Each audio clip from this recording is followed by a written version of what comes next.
In every city, in every country, exists an invisible line. On one side, wealth and opulence. On the other, poverty and struggle. We can start this journey with an interesting fact. The Credit Suisse Global Wealth Report estimates that the top 1% of the world's population holds nearly half of the world's wealth. This stark disparity paints a vivid picture of the global wealth gap we're exploring. This is the story of the wealth gap, a global phenomenon defining the destinies of millions. Skyscrapers and sprawling mansions, shanties and slums. It's a stark contrast that paints a picture of how the world's wealth is distributed.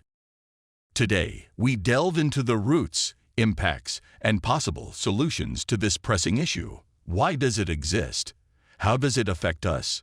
What can we do about it? The answers are as complex as the issue itself. Before we delve into the causes and implications of the wealth gap, it's worth noting that the issue is so ingrained in our societies that we often overlook its ubiquity. It's the cashier serving you at the supermarket, the janitor cleaning your office, the millions of people struggling every day just a few streets away from affluent neighborhoods.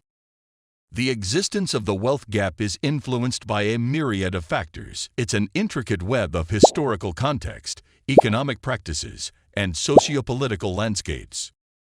The wealth gap, an economic divide that's existed since the dawn of civilization.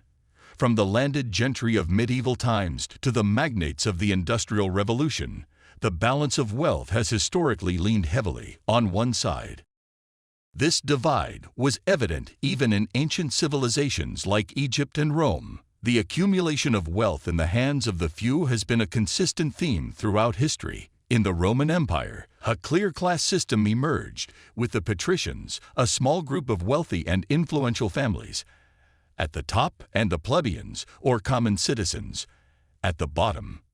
The wealth disparity was so vast that the plebeians often struggled for basic necessities, sparking social unrest and leading to the conflict of the orders. This is one of the earliest and most explicit demonstrations of wealth inequality in history.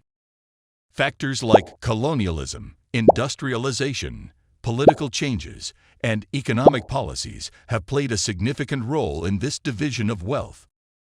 The colonial era saw wealth drained from colonized nations, a trend that left lasting economic scars. Industrialization and automation led to a shift in wealth from labor to capital. And then there are tax policies favoring the rich, which further exacerbated the gap. Indeed, the taxation system has often been a point of contention. A stark example is the repeal of the Glass-Steagall Act in the U.S., which had previously kept commercial and investment banking separate. Its repeal in 1999 led to risky investment practices, contributing to the 2008 financial crisis. Interestingly, during this crisis, while millions lost their jobs and homes, the wealthy recovered relatively quickly due to favorable policies and financial cushions.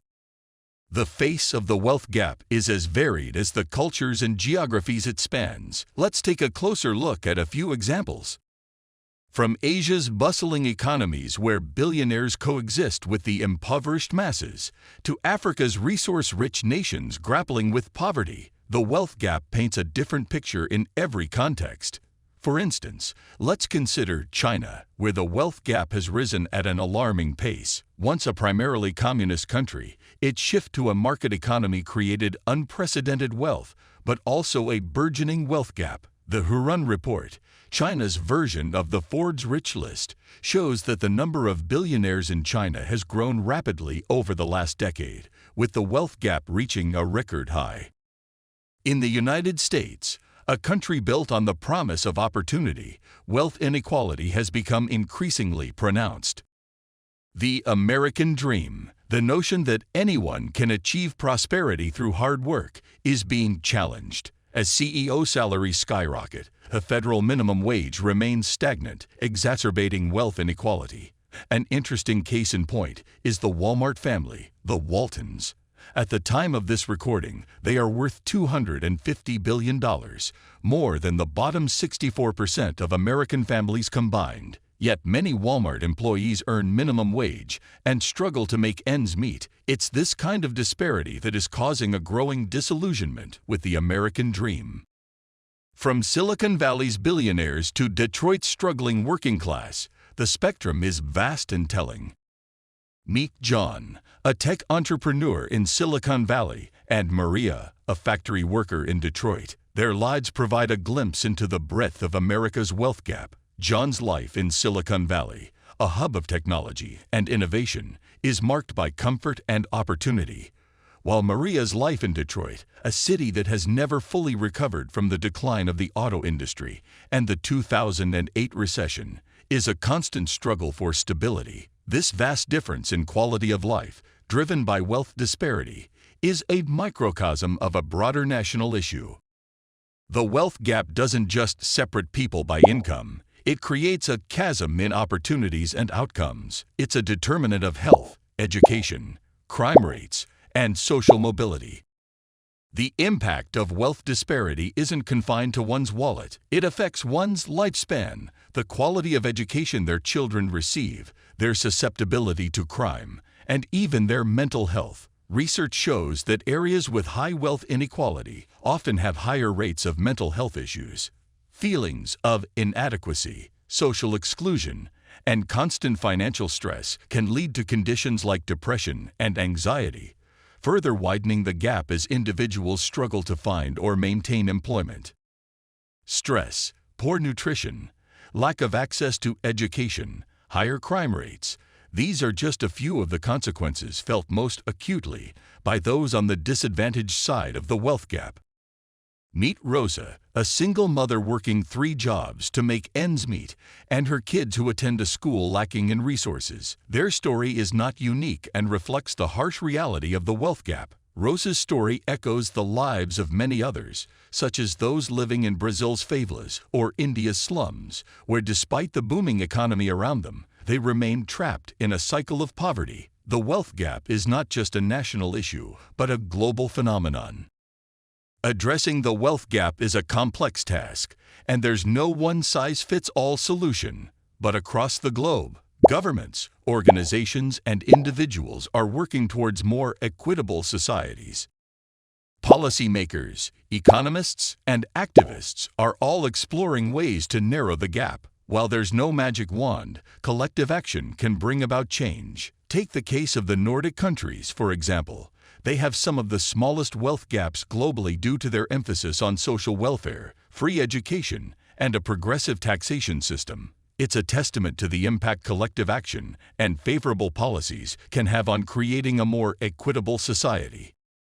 Progressive taxation, universal basic income, affordable housing, quality education. These are all strategies being explored to bridge the wealth gap. Their effectiveness varies, and the journey towards a more equal society is fraught with challenges.